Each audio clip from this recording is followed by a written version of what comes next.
Assalamualaikum warahmatullahi wabarakatuh. Kami dari kelompok 5 ingin menjelaskan mengenai materi perencanaan sumber daya manusia, perekrutan dan seleksi.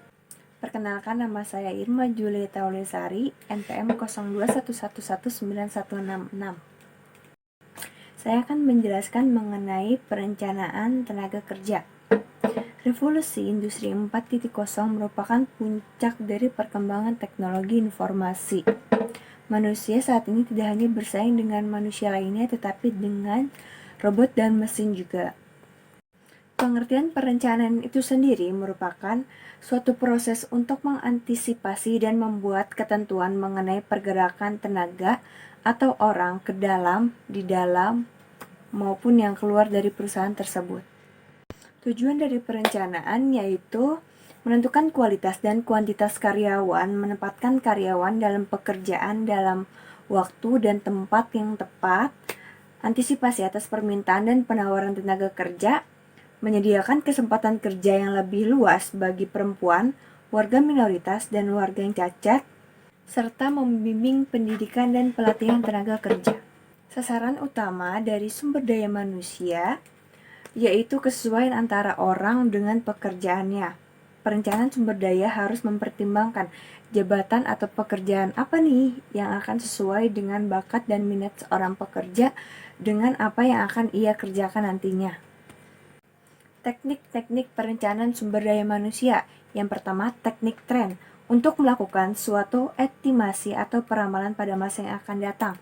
Yang kedua, analisis rasio untuk menilai kinerja keuangan analisis. Yang ketiga, diagram pencari. Yang keempat, peramalan dengan komputer.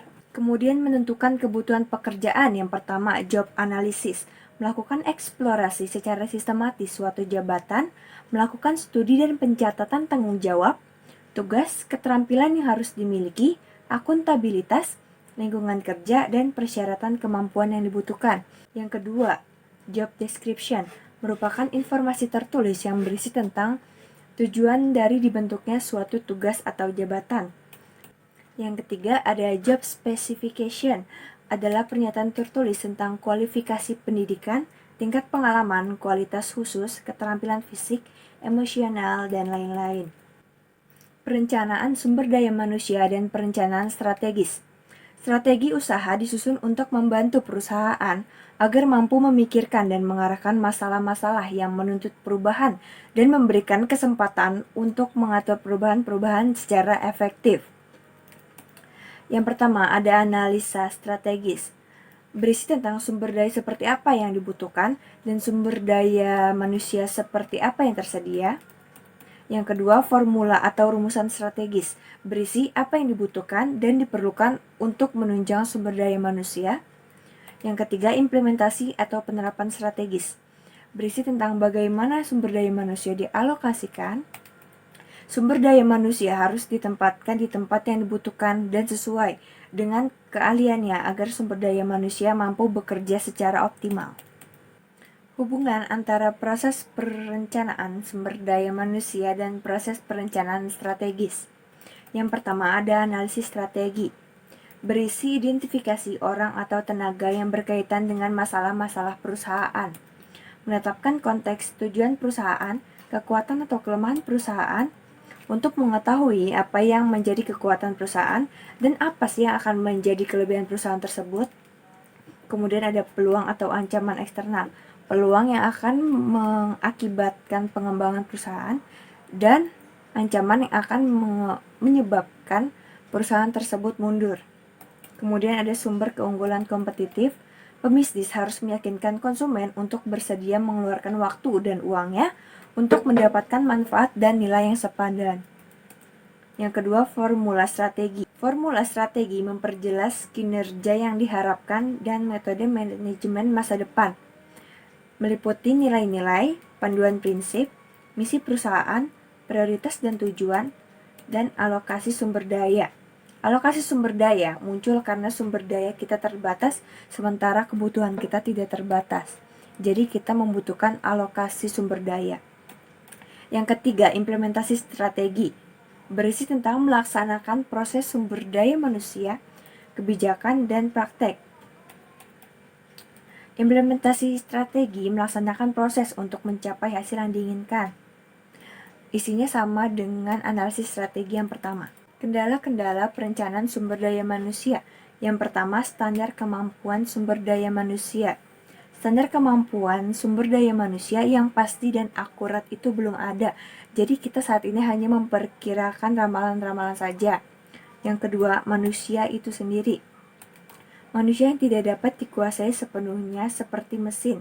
Yang ketiga, situasi sumber daya manusia mengenai persediaan, mutu, dan penyebaran penduduk yang kurang mendukung. Yang keempat, kebijaksanaan perburuan pemerintah seperti kompensasi jenis kelamin dan warga negara asing. Kemudian selanjutnya akan dijelaskan oleh teman saya. Terima kasih.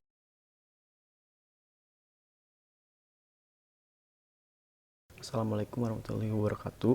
Saya Oktavian Dwi Gantriana akan menjelaskan materi tentang pemetaan SDM.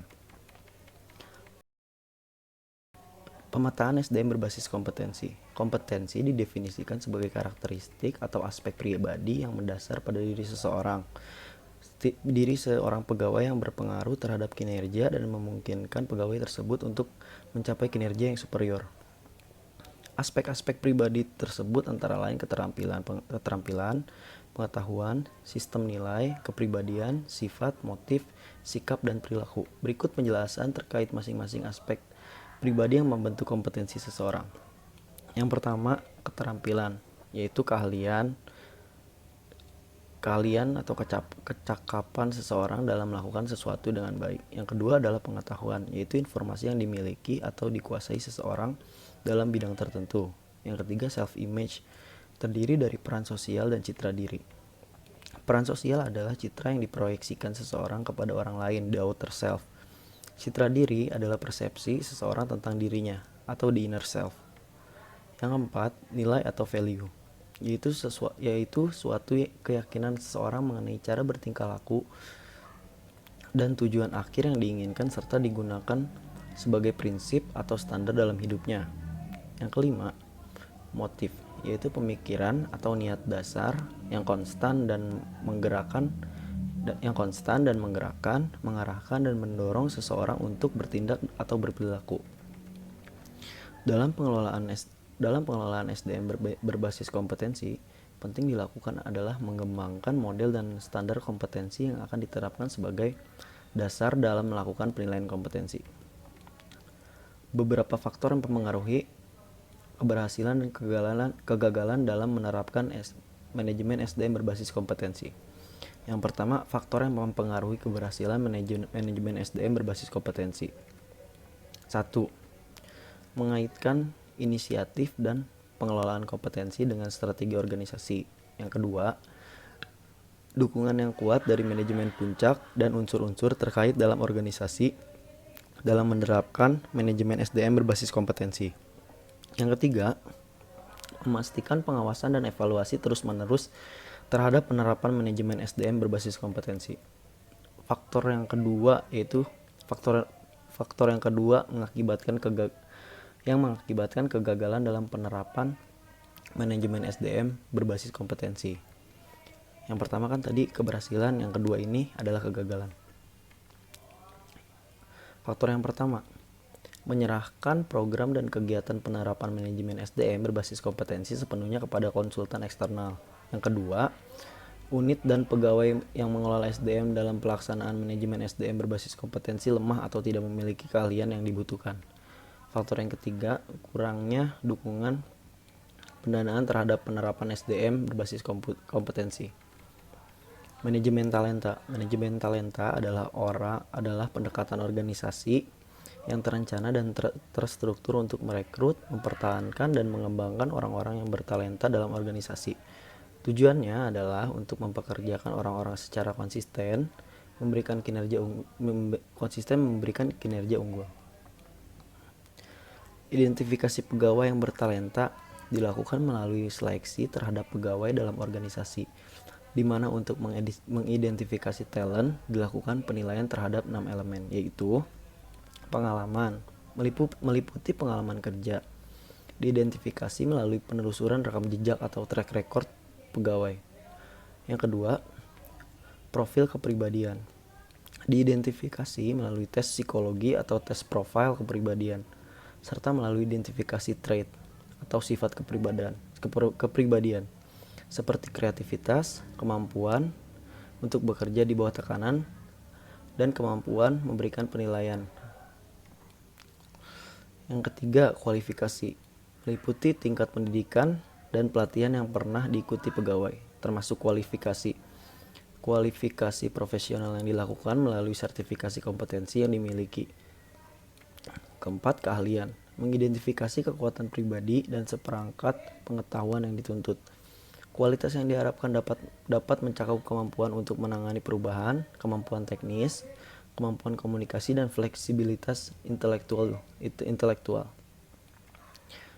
Yang kelima, potensi mengidentifikasi level tanggung jawab pekerjaan dan diprediksi akan mampu dipikul pegawai.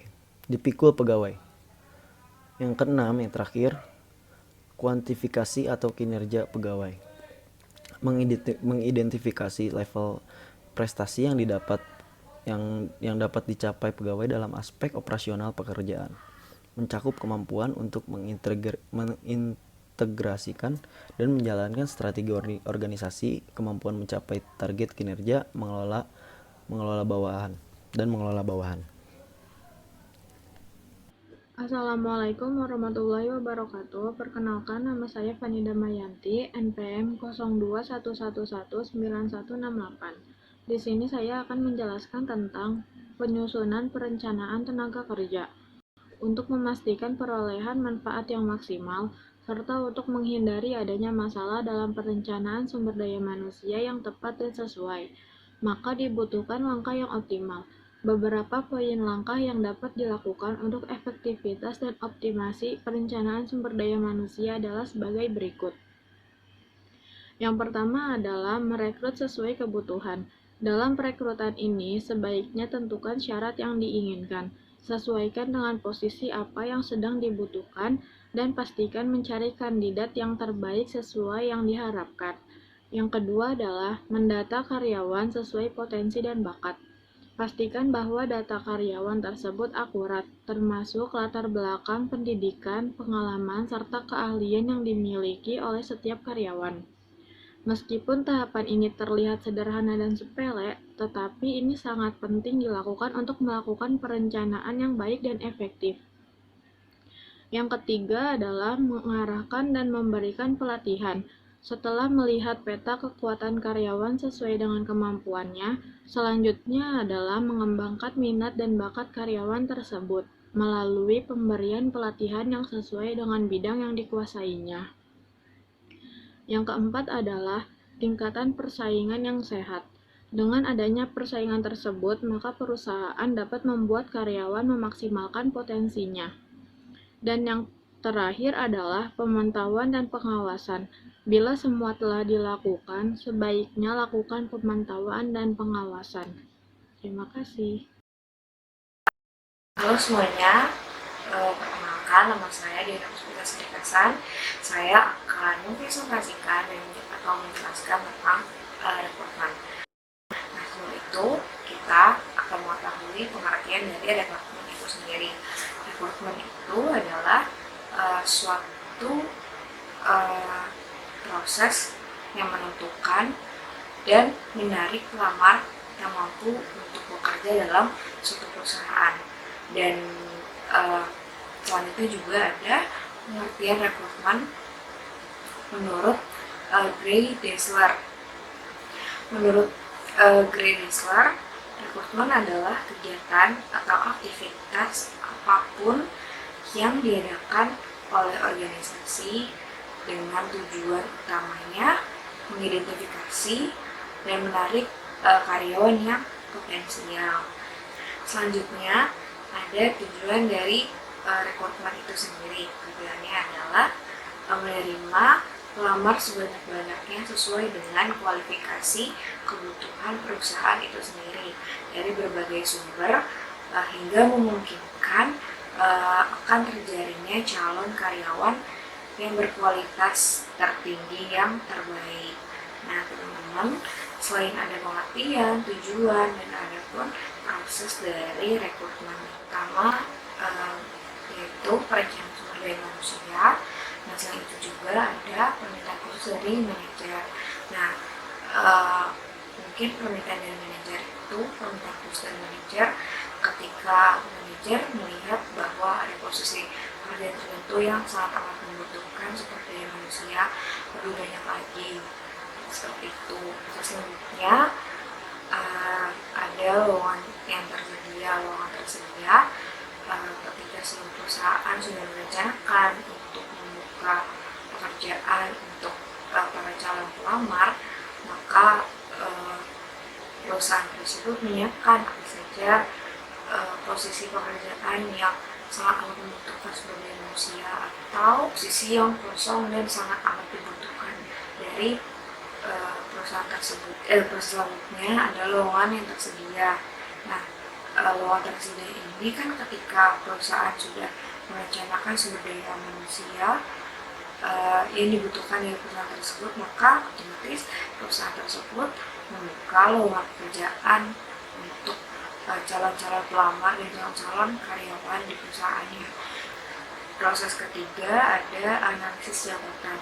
Analisis jabatan ini proses yang dilakukan secara sistematis dalam menentukan keterampilan dan pengetahuan yang perlu dikuasai oleh sumber daya manusia itu sendiri untuk menentukan pekerjaan tertentu.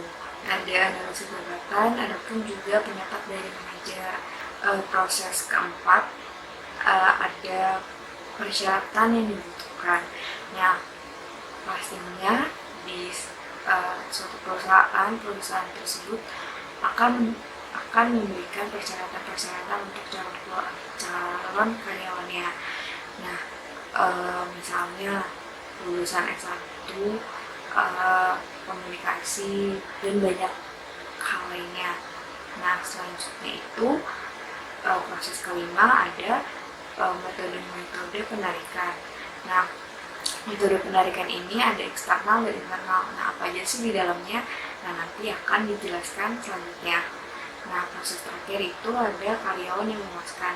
Karyawan yang memuaskan itu yang pastinya ketika terdapat ada persyaratan, kriteria tertentu yang sudah ditentukan oleh perusahaan tersebut, dan pastinya ketika calon karyawan tersebut sudah diterima oleh pihak perusahaan merasa puas dengan karyawan-karyawannya karena mereka sudah memilih karyawan yang berkualitas baik. Nah, dalam proses rekrutmen membutuhkan banyak biaya, waktu, dan tenaga. Nah, jadi sebelum memutuskan untuk melaksanakan rekrutmen perlu dipertimbangkan berbagai alternatif. Nah, yaitu yang pertama ada daya atau outsourcing ini menggunakan jasa eksternal untuk menjalankan pekerjaan yang sebelumnya dikerjakan secara internal. Nah, yang kedua ada karyawan tidak tetap. Nah, karyawan tidak tetap ini karyawan paruh waktu, karyawan sementara, atau kontraktor independen. Nah, yang ketiga ada organisasi pemberi pekerja profesional. Nah, yang dimaksudkan ini adalah perusahaan yang menyewakan karyawan kepada perusahaan-perusahaan yang lainnya. Nah, yang terakhir adalah kerja lembur. Nah, selanjutnya itu ada metode penarikan atau metode rekrutmen.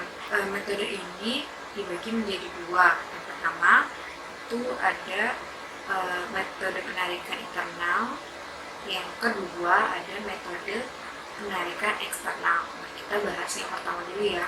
Yang pertama itu metode penarikan internal. Nah, di sini juga ada bagian-bagiannya. Yang pertama itu ada pengumuman lowongan jabatan, yaitu prosedur untuk memberikan informasi kepada para karyawan akan adanya jabatan. Dua, ada pengajuan lamaran jabatan. Di sini maksudkan yaitu prosedur yang memungkinkan para karyawan yang memenuhi memenuhi syarat untuk melamar kerja pada jabatan yang diumumkan. Nah, yang ketiga itu ada referensi karyawan. Nah, referensi karyawan itu karyawan secara aktif mengajak teman atau keluarganya atau kerabat terdekatnya yang dianggap potensial untuk menunjukkan lamaran pekerjaan. Kedua yaitu metode penarikan eksternal, itu pelamar yang datang sendiri ke perusahaan dan surat lamaran yang masuk. Nah, yang kedua itu ada iklan. Nah, iklan biasanya perusahaan mengiklankan atau men-share ke sosial media dan ke koran biasanya juga ada. Yang selanjutnya itu open house job fair atau pesta lowongan kerja, yaitu wadah perusahaan dengan pihak pencari kerja yang diadakan di salah satu tempat yang disediakan oleh pihak penyelenggara. Nah, materi selanjutnya akan dilanjutkan oleh teman saya, Jessica. Di sini saya akan menjelaskan tentang seleksi. Seleksi adalah serangkaian kegiatan yang dilakukan perusahaan atau organisasi untuk memilih calon pegawai yang memenuhi persyaratan dan dapat diterima dan bekerja di perusahaan tersebut. Penerimaan calon seleksi dibagi menjadi dua, yaitu diterima dan ditolak. Proses seleksi dibagi menjadi dua, yaitu reliabilitas dan validitas. Reliabilitas adalah serangkaian seleksi melalui serangkaian kegiatan ujian. Alat uji yang baik adalah alat uji yang memiliki konsistensi yang tinggi. Ini berarti apabila seorang pelamar diuji lebih dari 2 kali dengan 1 kali alat uji, maka hasilnya harus sama. Contohnya adalah wawancara. Validitas adalah skor yang diberikan pada saat tes wawancara dan harus sesuai dengan pekerjaannya yang nyata. Hasil tes atau wawancara dinyatakan valid jika skor yang diterima tinggi dan sesuai dengan di lapangan di mana ia bekerja. Di sini juga ada jenis-jenis seleksi. Yang pertama itu seleksi administrasi, yaitu seleksi berupa surat-surat pelamar yang diminta oleh perusahaan. Contohnya seperti ijazah, riwayat hidup, surat lamaran, surat kesehatan dokter, dan kopi identitas lainnya. Yang kedua adalah seleksi kepribadian, yang terdiri dari tes kecerdasan, kepribadian, dan tes bakat. Dan yang terakhir adalah seleksi tidak tertulis, contohnya adalah wawancara. Seleksi kesehatan atau medis. Di sini ada beberapa instrumen yang dapat digunakan dalam seleksi. Yang pertama adalah borang lamaran. Borang lamaran adalah format baku formulir lamaran untuk mempermudah penyeleksi untuk mendapatkan informasi atau data tentang si pelamar. Yang kedua adalah tes psikolog. Tes ini dilakukan untuk menganalisis para calon pegawai apakah mempunyai etika yang baik, dapat dimotivasi, atau sebaliknya dapat dikalahkan oleh tantangan-tantangan pekerjaan. Tes ini juga untuk mengukur kepribadian, temperamen, kemampuan logika, dan komponen lainnya. Dan yang terakhir adalah wawancara. Wawancara adalah kegiatan percakapan yang diisi oleh 1 atau 2 orang atau lebih, berisi narasumber dan pewawancara. Biasanya wawancara dibagi menjadi 2, yaitu lisan dan tertulis. Langkah-langkah dalam seleksi calon pegawai. Yang pertama itu ada preliminary reception of applicants, yaitu adalah proses perusahaan mencari pegawai atau memilih pegawai. Yang kedua adalah employment testing, merupakan salah satu cara yang dilakukan oleh recruiter untuk menyaring kandidat potensial yang sesuai dengan kebutuhan posisi yang dibuka. Dengan menerapkan tes ini, calon pegawai dapat mengumpulkan informasi tentang kecocokan posisi yang dibuka dengan kemampuan yang dimiliki kandidat secara objektif. Dan yang terakhir adalah selection interview, merupakan pembicaraan yang formal dan lebih mendalam untuk mengevaluasi calon pegawai. Pewawancara biasanya berusaha mencari jawaban yang sesuai dengan kriteria jawaban yang telah ditentukan. Mungkin cukup sekian presentasi dari kelompok kami, kurang lebihnya mohon maaf. Wassalamualaikum warahmatullahi wabarakatuh.